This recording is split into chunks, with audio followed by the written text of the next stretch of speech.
E aí galera, tudo em paz com vocês? Chegou a hora de falar sobre este álbum aqui da carreira solo do grande Bruce Dickinson, The Chemical Wedding. Será que com este trabalho ele começava a virar o jogo sobre a sua, na época, ex-banda, o Iron Maiden? Vamos trocar ideia sobre isso? Então sejam muito bem-vindos. Eu sou o Cello Emerson, vocês estão no canal Metal Musicast. Inscrevam-se no canal, ativem o sininho para vocês acompanharem toda a série sobre a discografia do Bruce Dickinson, mais a série explicando Iron Maiden, mais a série explicando Metallica e todas as entrevistas que eu trago aqui para vocês, beleza?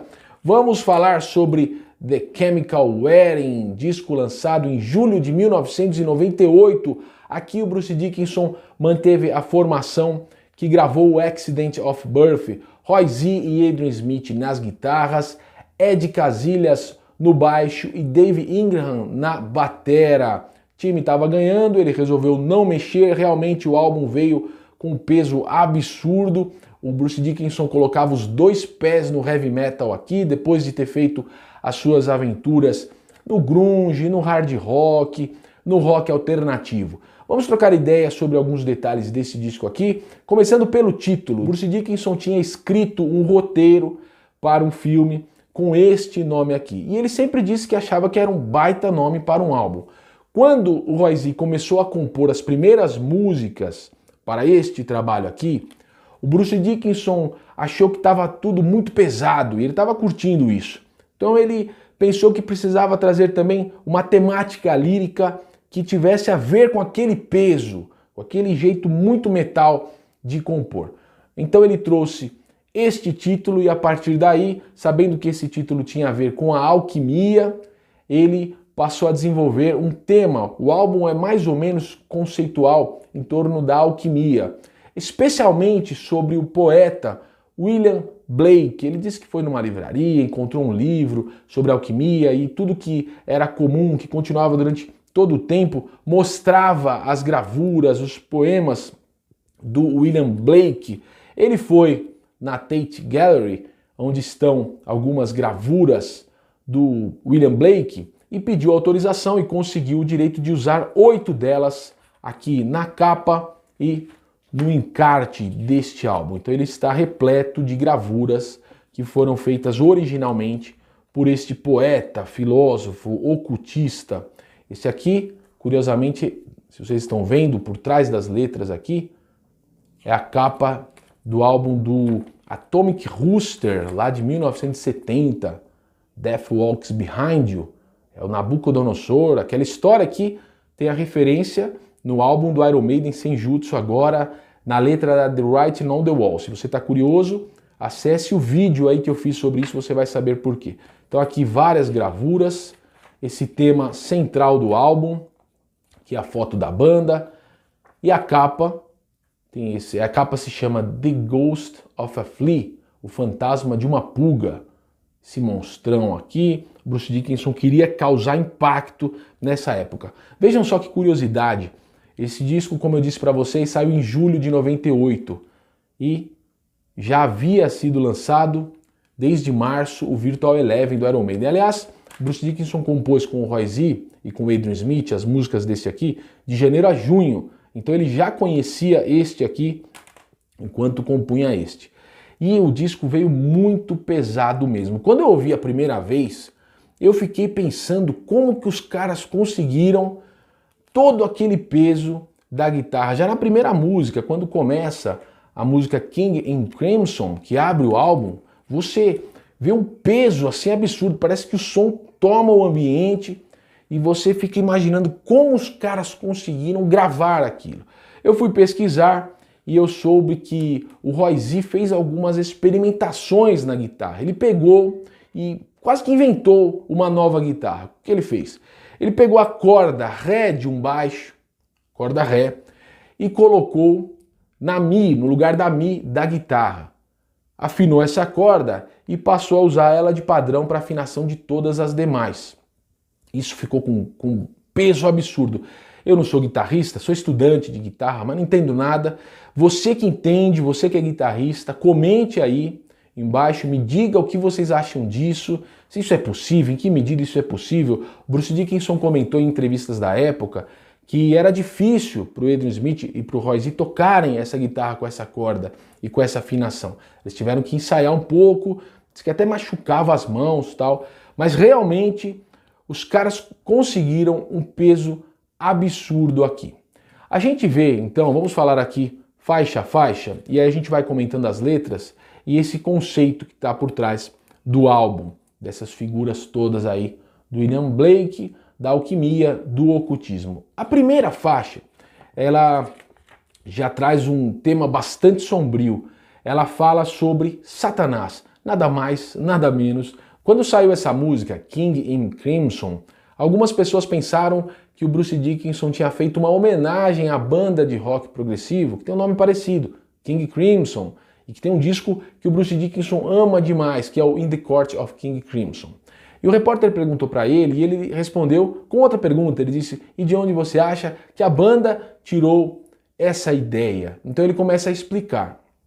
King Crimson é uma ideia para os ocultistas que representa o Sol. O Sol é um elemento muito valioso para os ocultistas, porque é uma fonte de energia, fonte de vida, uma das principais fontes para se alcançar a divindade, segundo os ocultistas. Então a banda tirou daí o seu nome. King Crimson representa o Sol. Mas o Bruce Dickinson pegou essa ideia e com alguma liberdade poética ele mexeu nela. Então ele diz, o Sol nasce e representa o dia, mas ele também se põe e aí representa o começo da noite. E se o Sol nascendo é Deus, o Sol se pondo, nessa representação do Bruce Dickinson, é a representação de Satanás. Isso é a palavra do Bruce Dickinson.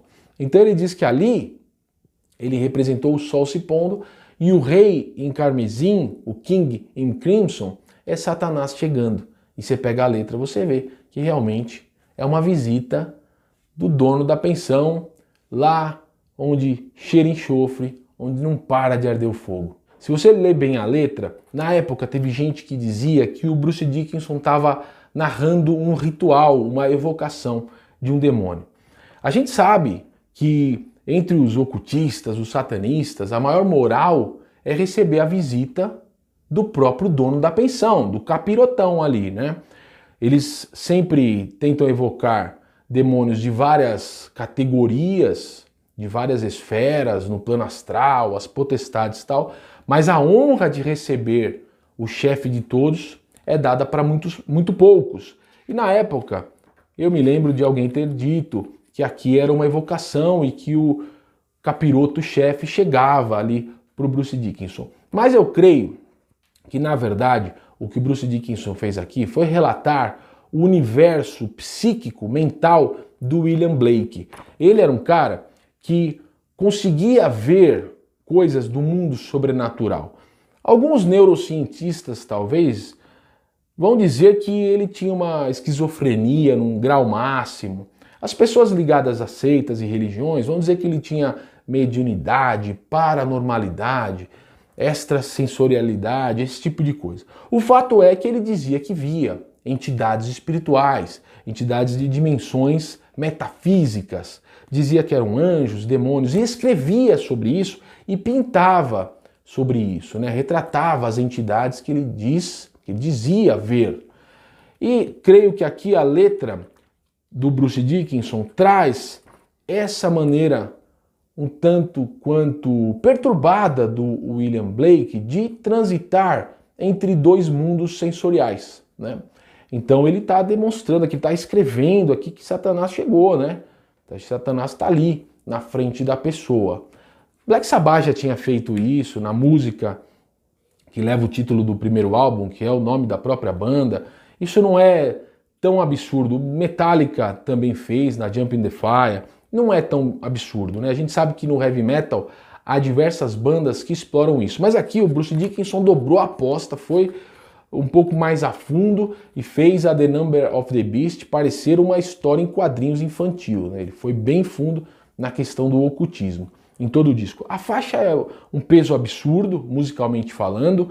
Ela traz essa guitarra que o Roy Z batizou de Molossian Guitar, em referência àquele cachorro molosso, né? Cachorro que tem quase 100 quilos, uma raça, um tipo de cachorro que é muito grande, muito pesado. Então ele batizou dessa forma essa guitarra e começa mesmo daquele jeito.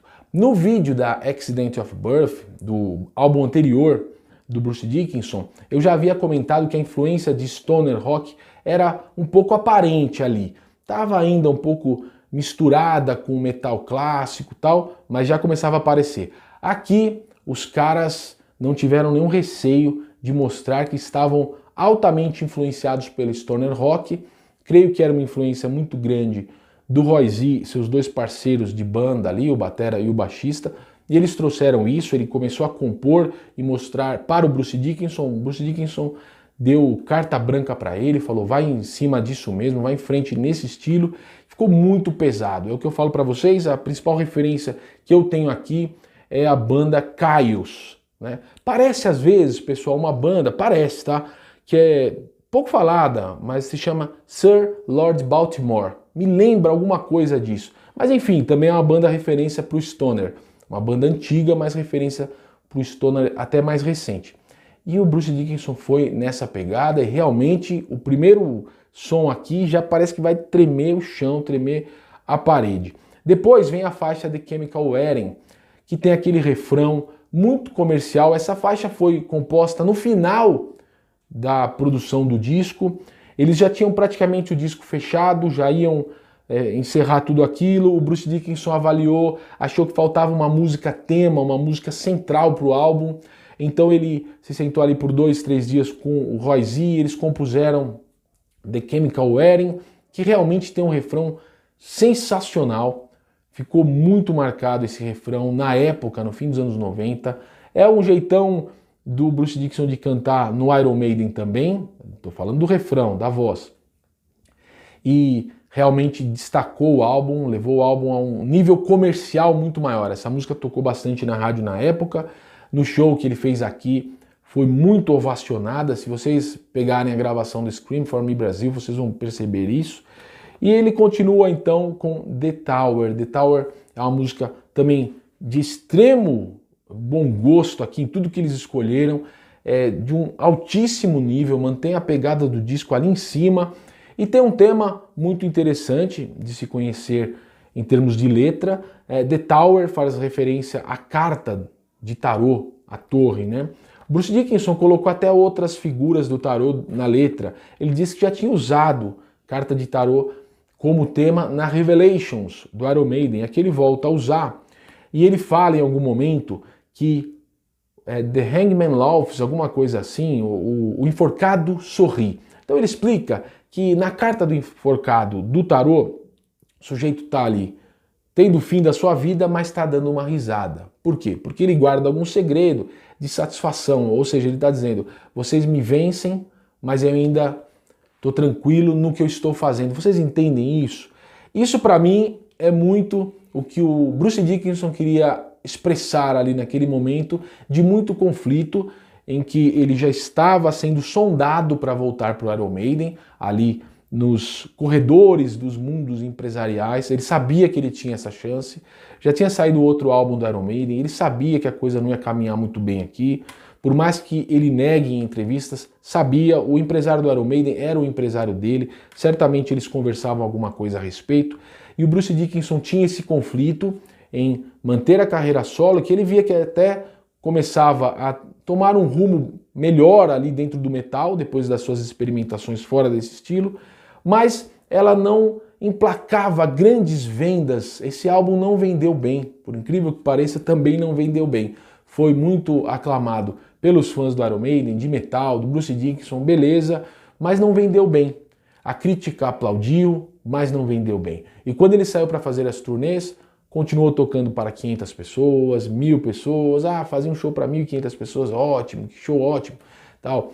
Só no leste europeu, aqui para o Brasil, que ele fazia shows maiores, mas em geral, Estados Unidos, grandes mercados da Europa, não ia bem em termos de venda de ingressos ou vendas de álbuns.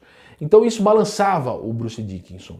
E ele diz que ele ficou muito amargurado com essa questão de mercado e vai influenciar também um tema de outra letra aqui que a gente já vai falar. Mas eu tenho a certeza de que esse recado que ele dá na letra da The Tower é uma resposta dele. Ele vai ser vencido, vamos dizer assim. Ele sabe que ele vai deixar a carreira solo. Ele sabe que existe uma grande possibilidade disso acontecer, mas ele não se sente derrotado por isso. Essa é a mensagem que ele quer passar aqui na The Tower.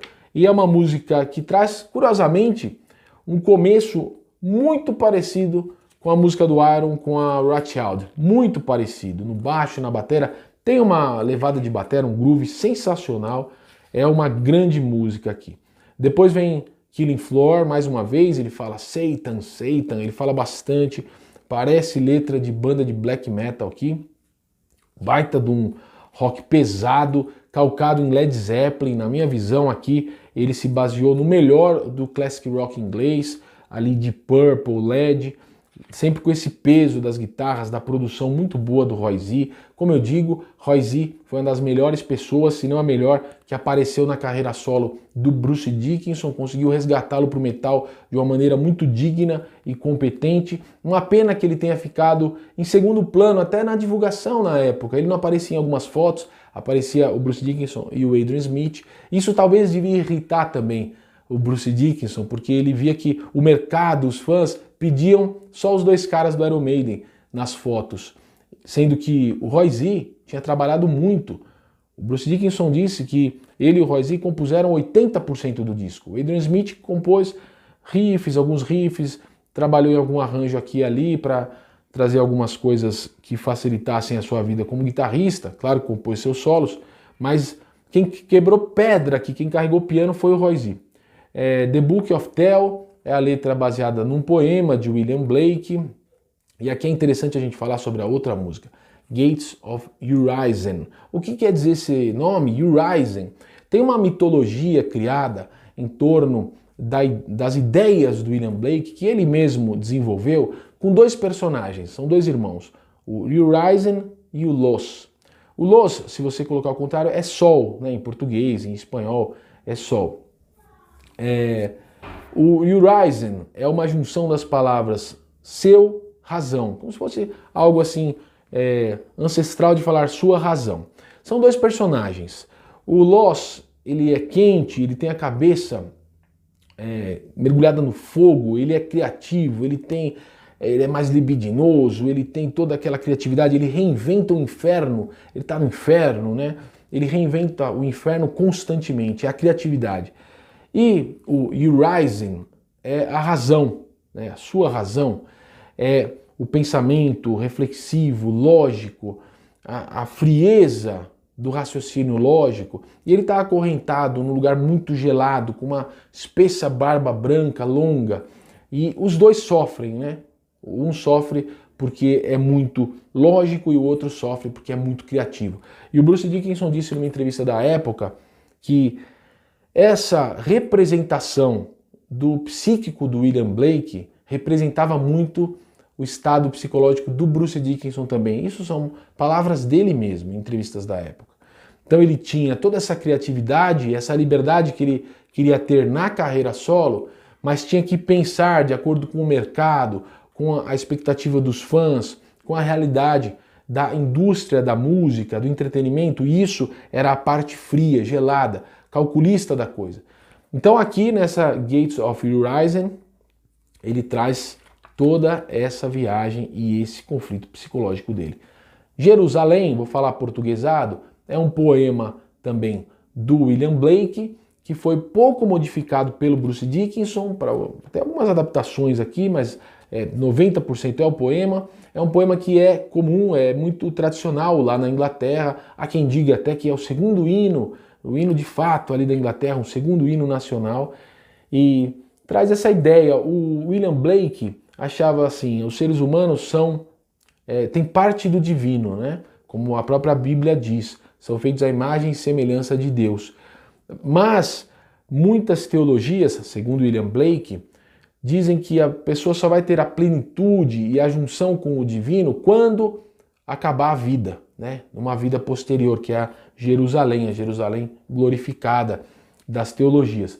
E o William Blake diz que não, que o ser humano pode encontrar essa plenitude e essa junção com a divindade, com Deus, já aqui em vida, já na terra. É a sua Jerusalém pessoal. E é sobre isso que diz esse poema.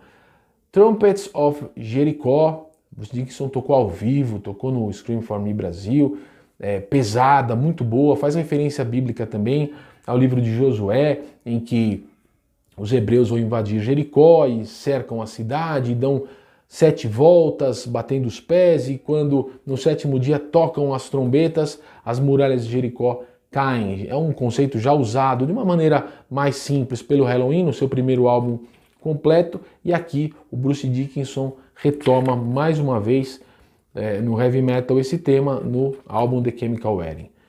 Machine Man é uma sonzeira também, sai um pouco dessa temática toda aí do William Blake um pouquinho, e The Alchemist termina, o Alquimista termina como se fosse uma lista, um manual de alquimia, e termina com alguns versos da própria música The Chemical Wedding em outro tom, e o Bruce Dickinson termina dando uma mensagem assim, em que nessa letra o William Blake rejeita o mundo, como se dissesse para o mundo, ele foi considerado louco, o William Blake, por muita gente. Ele fez essas gravuras, o pessoal não gostava na época, não foi um sucesso.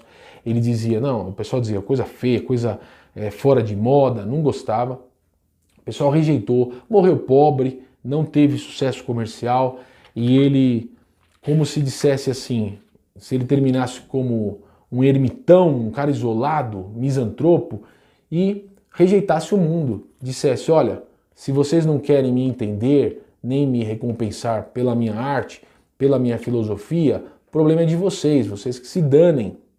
Essa é a ideia, mais ou menos, que eu tinha comentado na The Tower, e aqui também está um tanto retratada na Gates of Rising, e termina o disco com essa mensagem do Bruce Dickinson.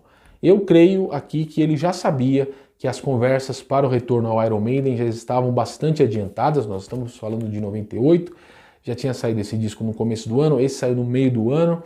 O Blaze Bayley já tinha demonstrado que ao vivo ele não conseguia segurar muito bem as músicas da época do Bruce Dickinson. O Blaze também apresentava problemas de saúde, ficava doente com uma certa frequência nas turnês, shows eram cancelados. Além disso, a maior parte da base de fãs do Iron Maiden não havia aprovado o novo vocalista, preferia o Bruce Dickinson.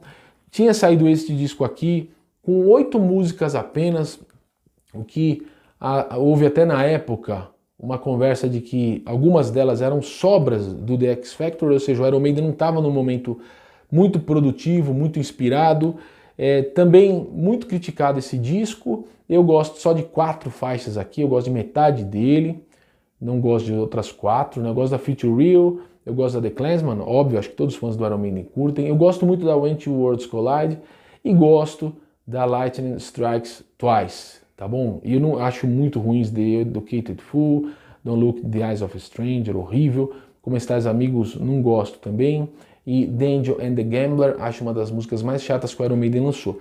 E isso já estava rolando na época do Iron Maiden estar numa crise, né, criativa e de negócios. Então esse papo já rolava ali nos corredores dos empresários, dos escritórios de empresários, que alguma coisa ia ter que ser feita com o Iron Maiden. Um ano se passou e eles anunciaram a volta do Bruce Dickinson. Eu acho que ele já estava mais ou menos sabendo aqui que a conversa estava adiantada, e por isso vai aqui esse recado no final, né? Olha, como ele dizendo, se ele vai ter que abandonar a carreira solo dele, ele estava dando um grande dane-se, para não falar outra coisa, aqui no YouTube, tá? Para as pessoas que não haviam entendido e abraçado a carreira dele. Ele tinha dito sobre o conflito que ele sofria, né, na Gates of Rising, e tinha dado uma indireta na The Tower, que assim, eu vou ser vencido, ou seja, ele vai ter que abandonar a carreira solo dele, mas ele está dando um risinho no canto de boca, pensando, olha, eu fui vencido, estou voltando para outra casa aqui de onde eu surgi, mas eu fiz coisas importantes aqui na carreira. Claro, o Bruce Dickinson é um cara que prefere a irregularidade, que pode jogá-lo ao fracasso, mas levá-lo à genialidade, do que uma regularidade mediana. Ele é esse tipo de cara, a gente sabe disso. Então ele fez tudo isso na sua carreira, arriscou, e depois desse disco realmente ele voltaria ao Iron Maiden, gravaria o Brave New World, depois o Dance of Death, e nesse tempo lançou também mais um disco solo, que é o Tyranny of Souls, que está aqui com essa capa muito simpática também, olha só, o Bruce Dickinson sempre utilizando essas gravuras. Esse aqui vai ser o tema do nosso próximo vídeo, então fiquem ligados, inscrevam-se aí no Metal Musicast, porque tem muito a trocarmos ideia sobre este álbum aqui, que eu curto também pra caramba, mas ele já foi lançado quando o Bruce já tinha voltado para o Iron. Vamos lá, tem muita coisa para falar sobre ele. Fiquem ligados aí no Metal Musicast que vocês vão saber mais detalhes sobre Tyranny of Souls. Valeu, forte abraço a todos vocês.